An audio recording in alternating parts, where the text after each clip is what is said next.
हे बघा, हेअरचा क्लास आपला 1 ऑगस्ट पासून स्टार्ट होतोय.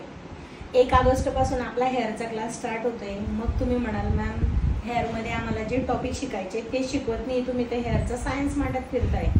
हेअरचं सायन्स पण इम्पॉर्टंट आहे. जसं आईला बिर्याणी करायचं माहिती असतं की नाही, बिर्याणीमध्ये तांदूळ जर समोर आणला की याला पाणी किती लागेल, याला काय काय टाकावं लागेल, किती लोकांची बनवावी लागेल, याला शिटी किती घ्यावी लागेल, तसं आपल्याला हेअरवर काम करायचं आहे.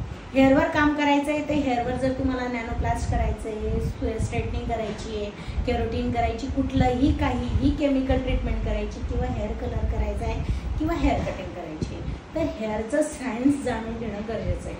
जसं बॉडीला आपल्याला टेम्परेचर कळतं, बरोबर, बॉडीला टेम्परेचर कळतं, तसं आपल्याला हेअरमधलं ह्या ज्या गोष्टी मेंदूद्वारे आपल्याला समजतात. तसं हेअरमध्ये हेअरला जर आपण आता ओढला, इथून मी कितीही ओढला त्याला, तर मला त्याची काय जाणवेल, मला त्याची जी जखम होण्याची किंवा ताणण्याची किंवा जी संवेदना आहे ती मला जाणवणार नाही.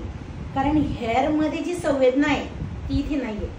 हेअरमध्ये जी संवेदना आहे ती स्कॅल्पवर आहे, म्हणजे कोणत्या लेअरवर आहे तर ती आपल्या डर्मिस लेअरवर आहे. डर्मिस लेअरवर केस उगलेला असतो. ज्या वेळेस तो मुळापासून ओढला जाईल त्यावेळेस आपल्याला त्याची संवेदना कळेल. मग तसं स्किनला जर कधी तुम्ही चिमटी घेतली किंवा काही चटका लागला तर लगेच जाणवतो, ब्रेन लगेच सांगतो. काय सांगतो की मला चटका लागलाय किंवा मला चिमटी घेतली किंवा मला मुंगळीने चावलं, त्या संवेदना कळतात. तसं केसांमध्ये नाही कळत. मग केसांचं सायन्स जाणून घेणं हे आपल्यासाठी फार इम्पॉर्टंट आहे.